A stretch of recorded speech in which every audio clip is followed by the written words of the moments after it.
بسم اللہ الرحمن الرحیم۔ معززین حضرات، جس کو تین چیزیں مل گئیں اس کو دنیا کی آخرت کی بھلائی مل گئی۔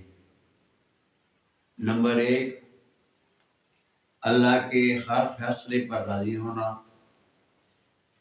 نمبر 2، مصیبتوں پر صبر کرنا۔ نمبر 3، راحت کے وقت دعا کرنا، یعنی جس وقت انسان تندرست ہو، خوشحال ہو، اس وقت دعا کرنا۔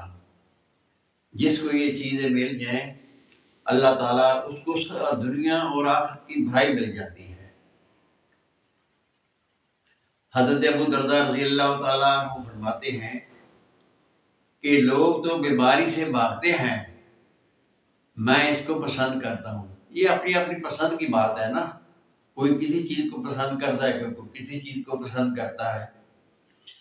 تو وہ فرماتے ہیں کہ لوگ فقر اور فاقے سے بھاگتے ہیں، ڈرتے ہیں، میں اس کو پسند کرتا ہوں کیونکہ اس سے میرے اندر تواضع اور عاجزی پیدا ہوتی ہے۔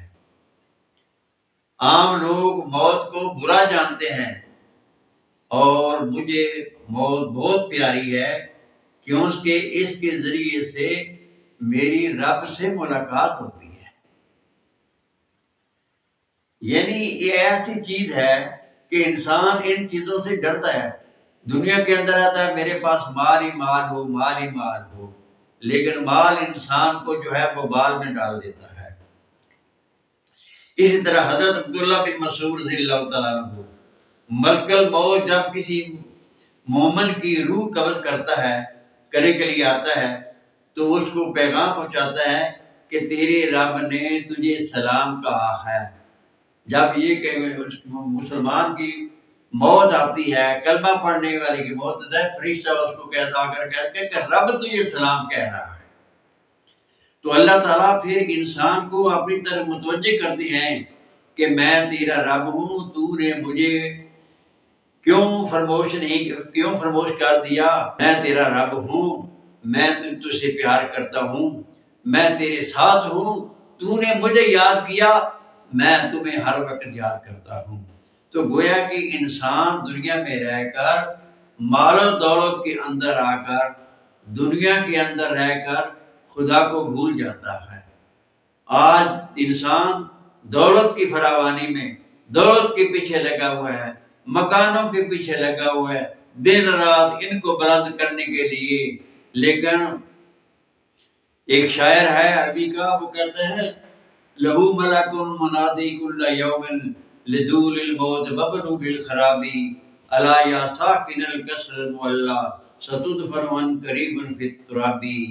کہہ رہا ہے کہ اے فرشتہ آواز دے رہا ہے، اے زمانے کی ماؤں، بچے اس لیے جنوں کے مرنے کے لیے، اے مکان بنانے والوں، مکان اس لیے بناؤ کہ مکان گرنے کے لیے۔ حالانکہ نہ ماں اس لیے بچہ جنتی ہے کہ میرا بچہ مر جائے، نہ مکان بنانے والا اس لیے بناتا ہے کہ میرا مکان گر جائے۔ نہیں، آخر اس کا نتیجہ یہ ہے کہ جو چیز پیدا ہوئی ہے اسے آخر دن مرنا ہے، جو چیز بنی ہے اسے ایک دن گرنا ہی ہے۔ کل من علیہا فان ویبقی وجہ ربک ذو الجلال والاکرام۔ اس اللہ کی ذات ہی ہے جو باقی رہنے والی ہے۔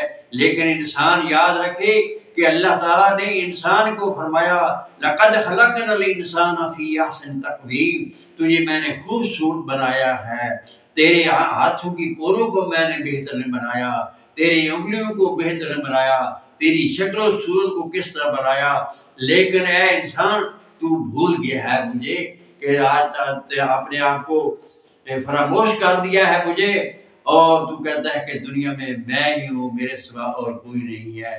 لیکن تیری میں ختم ہو جائے گی اور تو نے میرے پاس آنا ہے۔ اس لیے انسان کو چاہیے کہ ہر وقت خدا کو یاد کرتا رہے اور اسے یاد کرتا رہے۔ لیکن ایک بات عرض کر دوں کہ جس وقت انسان کے پاس مال ہو تو وہ غریبوں کی طرف دیکھے، کہ وہ دیکھے کہ میرے پاس مال ہے اس کے پاس نہیں ہے، تو گویا کہ اس کو جو ہے خدا یاد آ جائے گا۔ غریب جو ہے وہ مالدار کی طرف نہ دیکھے، کیونکہ مالدار کے پاس جائے گا، ان کے گھروں میں جائے گا، کہے گا وہ ان کے پاس تو بڑا کچھ ہے، میرے پاس کچھ بھی نہیں ہے، تو وہ ناشکری ہو جائے گی۔ لا تنظروا ما اسفل منکم ولا فوقکم، اپنے سے بڑے کی طرف مت دیکھو، اپنے نچلے والے کی طرف دیکھو۔ بیمار ہے اس کی طرف دیکھو، آپ تندرست ہیں تو بیمار والے کی طرف دیکھو کہ اللہ تعالیٰ نے آپ کو تندرستی دی ہے، آپ صحیح سلامت ہیں، وہ بیمار ہے، وہ فلاں اپاہج ہے۔ اس لیے اللہ کو ہر وقت انسان یاد رکھے اور اس کی عبادت میں مصروف رہے۔ یہ دنیا فانی ہے، ایک دن انسان اس دنیا سے چلا جانا ہے۔ وما علینا الا البلاغ۔